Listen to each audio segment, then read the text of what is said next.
Welcome back to the channel. Today I'm going to discuss 5 reasons why I love Subaru. This is my Subaru WRX and I love it.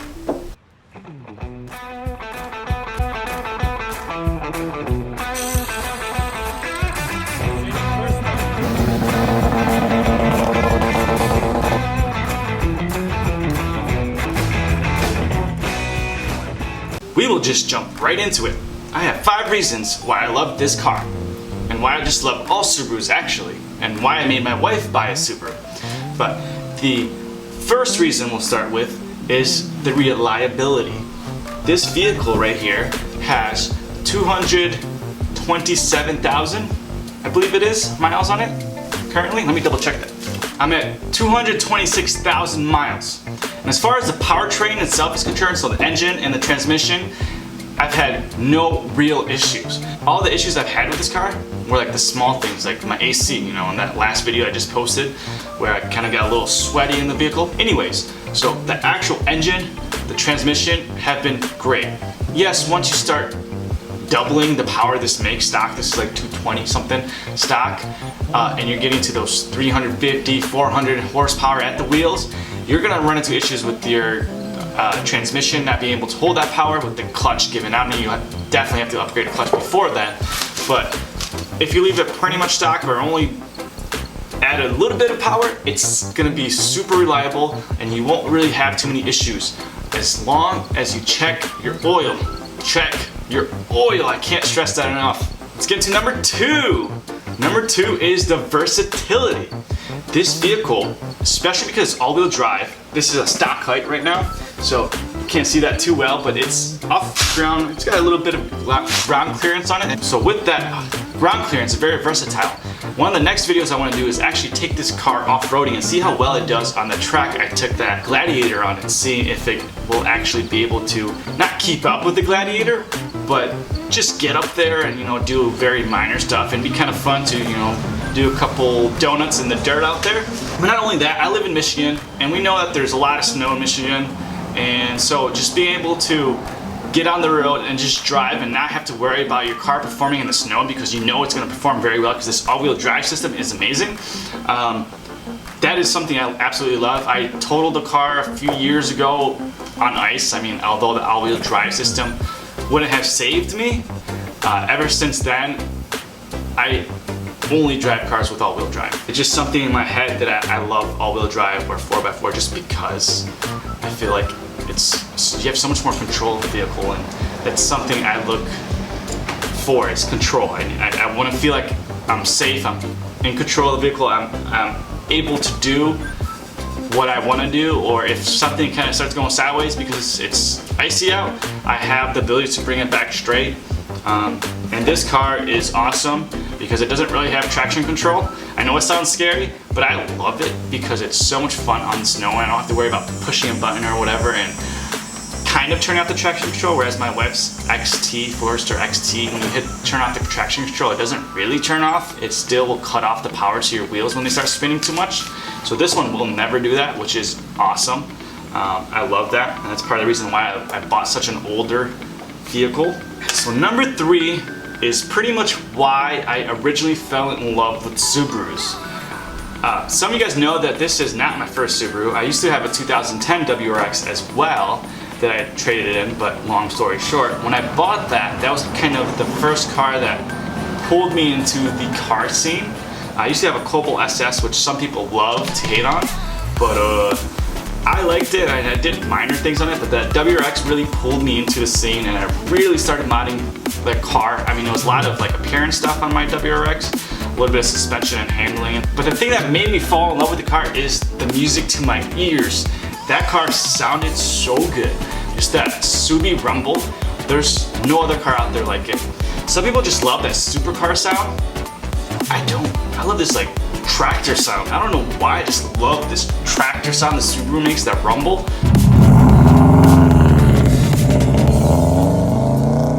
It's amazing to me, and it's just like music's my ears. Anyone that knows me, they know as soon as someone down the road drives a Subaru by and it has that rumble, I instantly stop doing whatever I'm doing and just look for the car. So one of my neighbors happens to have one as well. It's actually the same year. very nicely done. Maybe one of these days I can show you it, but very nicely done. And whenever he drives by, I'm like, that's a nice car. So maybe someday this car will be a little bit nicer, but this is my beater, so, you know, I don't want to make it super nice and invest a ton of money into it and then not be able to take it off-roading because I'm afraid that I'm going to chip my $2,000 bumper or splitter or whatever, my $500 headlights.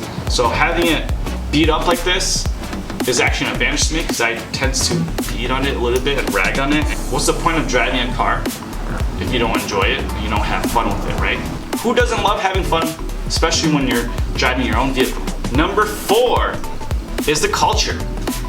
Everybody knows about the Subaru culture and the vape boys and all of that, right? But when I first bought my first Subaru, it was so weird driving down the road, random people just waving to you, saying hi or giving you a little rev, and you're just like, wait a second, what's going on? I don't know who you are, what do you? And then you realize that it's the car, it's the Subaru gang, you know, Subie gang.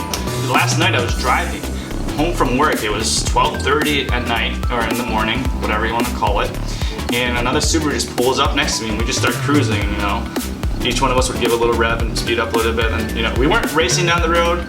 It was in downtown Ann Arbor, so definitely don't want to race around there. There's a lot of cops and there's a lot of houses and people and stuff outside, even that late at night. So anyways, we're just kind of cruising next to each other, and it was kind of nice, and then we split off, and you know, you give a little rev as you leave, and it's kind of cool. I don't see that whenever I drove any other car. There's not really that culture in that way. I'm sure there's other types of cars that have something similar to that.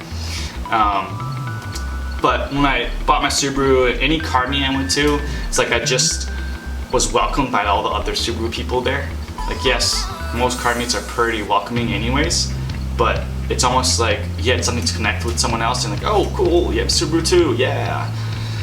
So it was actually very, very cool. And now I have a brother that has another one, a good friend, well, a couple good friends, and my cousin is searching for one currently.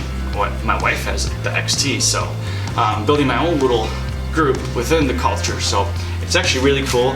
I want to start doing more track days and things like that with my friends and brothers, and hopefully we'll be able to film some of that here in the near future. Once we get this one up to track worthiness, which is nowhere near currently. I know some of you guys that watch these videos know that this car is a little rough around the edges. As you can see, the clear coat's chipping, and I did say in a previous video I was going to paint it real soon, but you know, having a 2-month-old at home, that's kind of put some things off, put some things on hold, and I plan on doing it, but I just don't get the time. So someday I'll get this car painted. I'll do it myself and record it all and post it online for you guys to see. So stay tuned for that at some point. So I could go on day in and day out about this car and talk about how with the Boxer engine, it's got a low center of gravity, it's good around corners, this and that, whatever. But I'm trying to make this a quick short video for you guys. So my 5th point and the final point I'll cover in this video is what I'm gonna call the modability. So this vehicle has an amazing aftermarket. It's got anything you want, and also at the same time there's YouTube videos like people like me that are doing stuff to their cars, and some of it's good, some of it's not the greatest, and you know, AC explodes and whatnot. Not pointing fingers at anyone, but someone I know might have done that and it's on YouTube. But anyways, back to the point is that you can get something like I did, like my exhaust that costs $200 for up pipe, down pipe, the full exhaust, and there's a video of that as well, but the full exhaust for $200?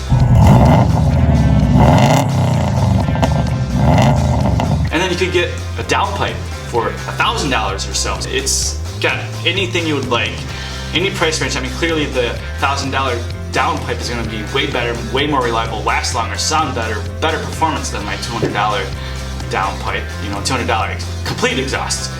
But it gives you the ability to buy things that are in your price range, or if, in my case, you know, the car is pretty rusted, it's not gonna last that long, so you don't want to spend a ton of money on it for it to just die in a couple months or so. And that's kind of the reason why I do more of the budget things, is that the car is pretty rusted, but for the time being we're gonna go with the budget build.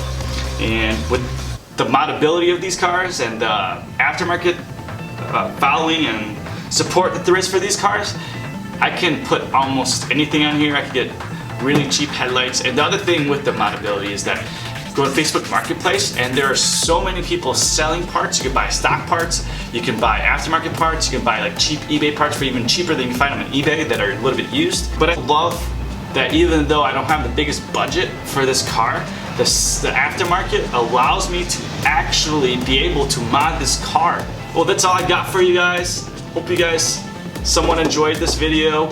If you're looking to see if maybe you're new for Subarus and you kind of are looking to see if you actually want one, if people that own Subarus like them, I would highly recommend it. And I tell most people that I highly recommend it. Just check your oil. Check your oil, check your oil, check your oil. And with these engines, make sure you get it to a shop to change your timing belt on time. That's the two biggest downfalls. I know people love to hate on the head gaskets and they're always leaking this and that. This is my second one, technically my third, but that my wife's has a different engine. But I haven't had any issues with those. My first one was almost at 200,000 miles. This one is at over 200,000 miles, and no real issues with leaky head gaskets or valve cover gaskets or anything like that, really. So you could say I just got lucky. But also I'm not pushing 400 horsepower, so you're more than doubling the actual horsepower the engine was designed to make. Yes, you're gonna blow out gaskets. Yes, you're gonna have oil leaks. Yes, you're gonna have some reliability issues. But there goes the moddability again.